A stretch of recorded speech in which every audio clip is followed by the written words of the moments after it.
আমাৰ লোক নিৰ্মাণ বিভাগত 57গৰাকী জুনিয়ৰ ইঞ্জিনিয়াৰে চাকৰি কৰি আছে। APSCত তেওঁলোক চিলেক্ট নহ'ল। তেওঁলোকক আমি ৰেগুলেশ্যন 3Fত চাকৰি কৰাৰ সুবিধা দি থকাৰ সিদ্ধান্ত গ্ৰহণ কৰিছোঁ। আজি আমাৰ কেবিনেটত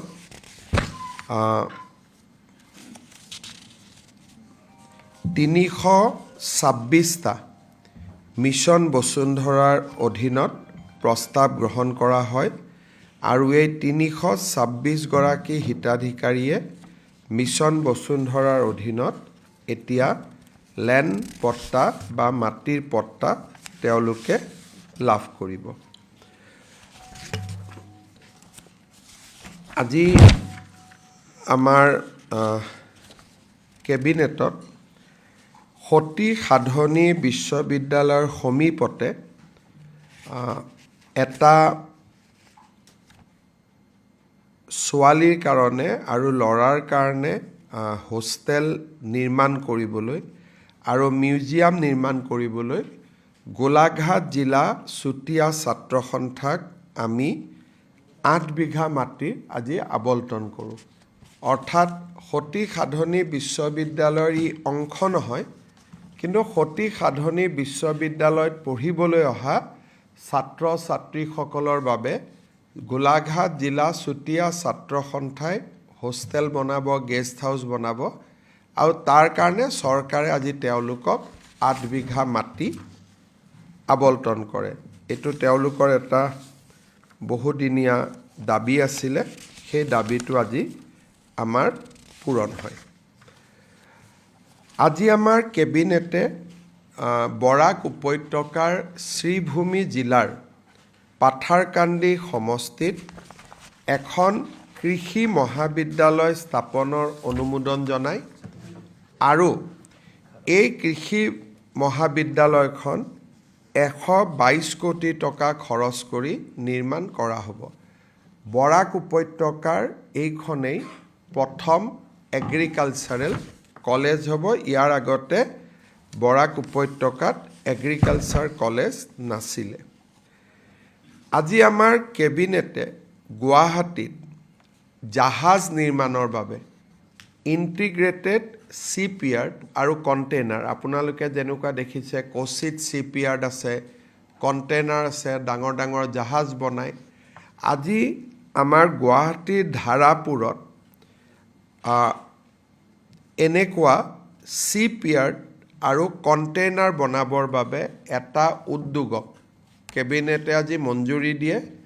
ভাৰত A2Z প্ৰাইভেট লিমিটেড তেওঁলোকে এই উদ্যোগটো স্থাপন কৰিব 475 কোটি টকা ব্যয়েৰে। আজি আমাৰ কেবিনেটে শিলচৰত পলো টাৱাৰ হোটেলক এখন 5 ষ্টাৰ হোটেল নিৰ্মাণৰ বাবে মঞ্জুৰি প্ৰদান কৰে। পলো টাৱাৰ লিমিটেডে এই 5 ষ্টাৰখন নিৰ্মাণ কৰাৰ বাবে 103 কোটি টকা ব্যয় কৰিব আৰু এইখন শিলচৰৰ প্ৰথম 5 ষ্টাৰ হোটেল হ'ব।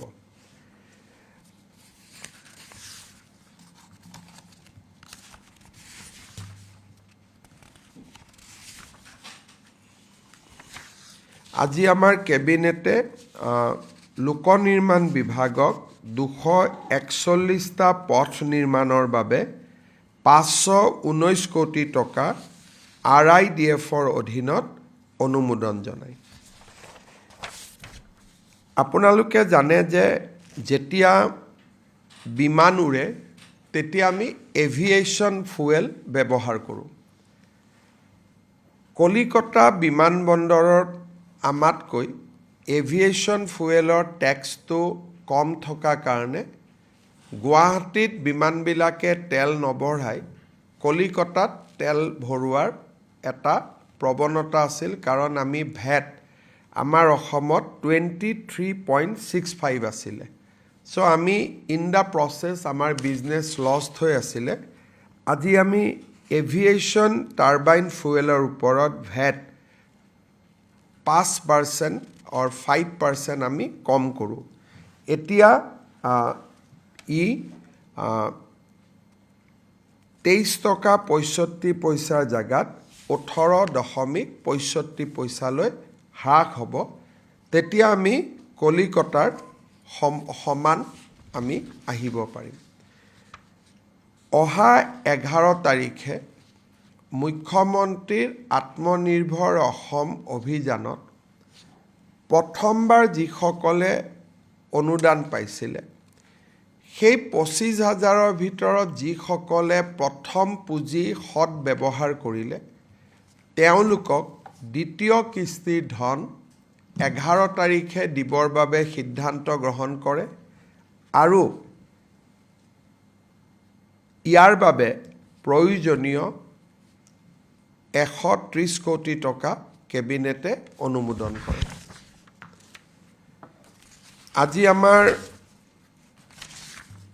কেবিনেটত আপোনালোকে জানে যে পঞ্চায়ত আৰু ৰুৰেল ডেভেলপমেণ্ট ডিপাৰ্টমেণ্টৰ কণ্ট্ৰেকচুৱেল এমপ্লয়ীসকলৰ লগত তেওঁলোকৰ বিভিন্ন দাবীৰ সম্পৰ্কত মোৰ আলোচনা হৈছিল তেওঁলোকৰ মুখ্যতঃ দাবী আছিল যে তেওঁলোকৰ চাকৰিৰ কাৰ্যকাল 60 বছৰলৈকে বঢ়াব লাগে আজি কেবিনেটে পঞ্চায়ত আৰু ৰুৰেল ডেভেলপমেণ্ট ডিপাৰ্টমেণ্টত কণ্ট্ৰেকচুৱেল চাকৰি কৰি থকা আসাম ষ্টেট ৰুৰেল লাইভলিহুড মিছনত চাকৰি কৰি থকা আৰু গোলাপ বৰবৰা ইনষ্টিটিউট অফ ৰুৰেল ডেভেলপমেণ্টত কাম কৰি থকা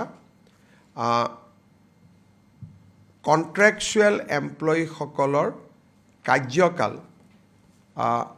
সেইসকলৰ বাবে 60 বছৰলৈ বৃদ্ধি কৰে যি ইতিমধ্যে 45 বছৰত ভৰি দিছে অৰ্থাৎ যিসকল কৰ্মচাৰীৰ বয়স 45 বছৰ অতিক্ৰম কৰিছে বেলেগ ডিপাৰ্টমেণ্টত এতিয়া তেওঁলোকে চাকৰিত আবেদন কৰিব নোৱাৰে তেওঁলোকৰ কাৰণে আমি চাকৰিৰ কাৰ্যকাল 60 বছৰলৈ বৃদ্ধি কৰিছোঁ 45 বছৰৰ তলৰ লোকসকলক আমি এই কাৰণে বৃদ্ধি কৰা নাই কাৰণ তেওঁলোকৰ হাতত এতিয়াও বয়স আছে যদি ভাবে তেওঁলোকে আন ডিপাৰ্টমেণ্ট বা আন ৰেগুলাৰ চাকৰিটো যাব পাৰিব কিন্তু যদি তেওঁলোকে বেলেগ ডিপাৰ্টমেণ্টত চাকৰি নকৰে আৰু পিএনআৰডি ডিপাৰ্টমেণ্টতে কাম কৰি থাকে 45 বছৰত তেওঁলোকে ভৰি দিলে তেওঁলোকৰ দাবীটো আমি বিবেচনা কৰিম তাৰমানে এতিয়া 45 to 60 years or 58 years 55 years 56 years যাৰ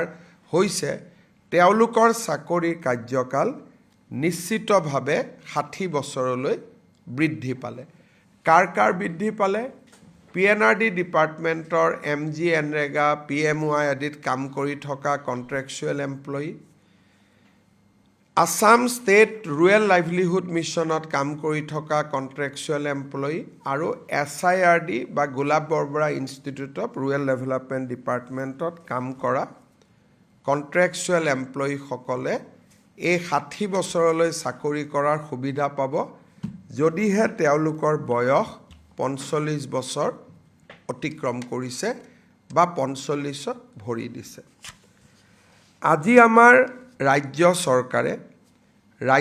চৰকাৰৰ পুঁজিৰ পৰা 33,656 গৰাকী আশা কৰ্মী আৰু 2,570 গৰাকী আশা ছুপাৰভাইজাৰক একোখনকৈ স্কুটি দিয়াৰ বাবে সিদ্ধান্ত গ্ৰহণ কৰিছে কাৰণ তেওঁলোকে হস্পিটাল আৰু গাঁৱৰ মাজত আপ এণ্ড ডাউন কৰি থাকিব লাগে তেওঁলোকৰ যাতায়াত বহুখিনি যাতায়াত কৰিব লাগে সেইকাৰণে আমি তেওঁলোকক আশা এক্সপ্ৰেছ যেনেকৈ আমি ASRLMত কাম কৰা জীৱিকা সখী বাইদেউসকলক সখী এক্সপ্ৰেছ দিছিলোঁ এওঁলোকক আমি আশা এক্সপ্ৰেছ দিম যাৰ জৰিয়তে 33,656 গৰাকী আশা কৰ্মীয়ে একোখন স্কুটি পাব আৰু 2,570 গৰাকী আশা কৰ্মীয়ে আশা ছুপাৰভাইজাৰে বা আশা ফেচিলিটেটৰে 2570 গৰাকী তেওঁলোকেও চাকৰি পাব। কোনোবাই যদি আশাৰ কাম বাদ দিয়ে তেওঁলোকে স্কুটিখন চৰকাৰক ঘূৰাই দিব লাগিব যদি আশাৰ চাকৰি বাদ দিয়ে। ইয়াৰ পিছত মই আপোনালোকক কেইটামান গুৰুত্বপূৰ্ণ সিদ্ধান্তৰ ফালে লৈ যাব খুজিম। আজি আমাৰ কেবিনেটে BTCৰ বাবে বড়োলেণ্ড টেৰিটৰিয়েল কাউন্সিলৰ বাবে এটা নতুন বিকেন্দ্ৰীকৃত ক্ষমতাৰ হস্তান্তৰ কৰে আৰু সি কাৰ্বি আলং আৰু ডিমা হাছাওৰ বাবেও প্ৰযোজ্য হ'ব।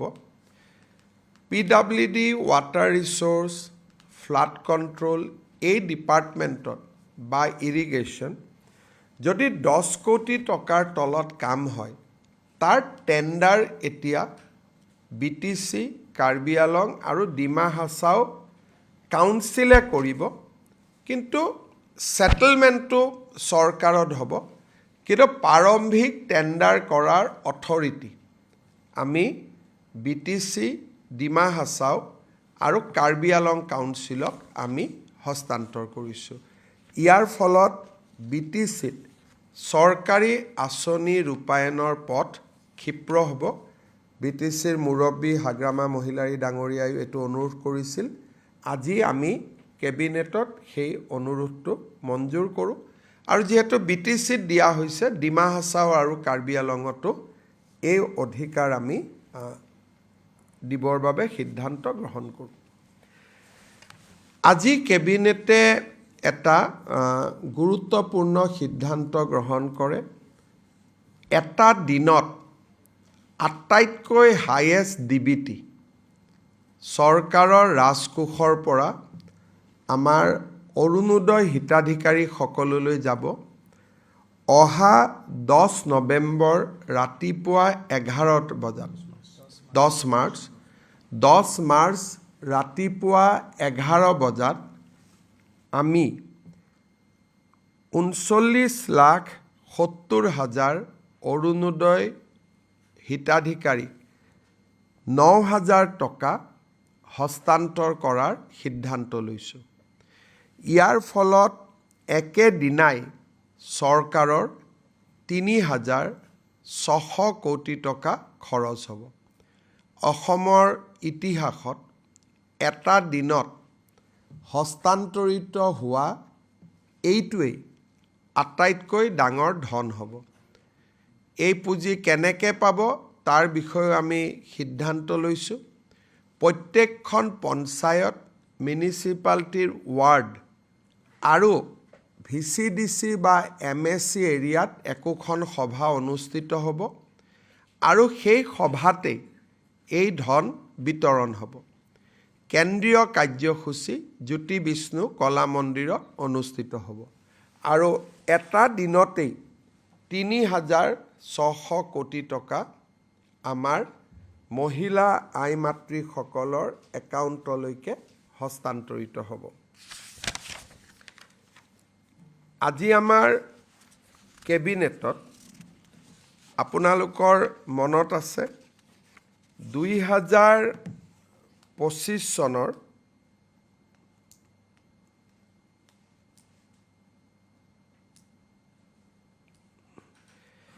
যিমান দূৰ মোৰ মনত পৰে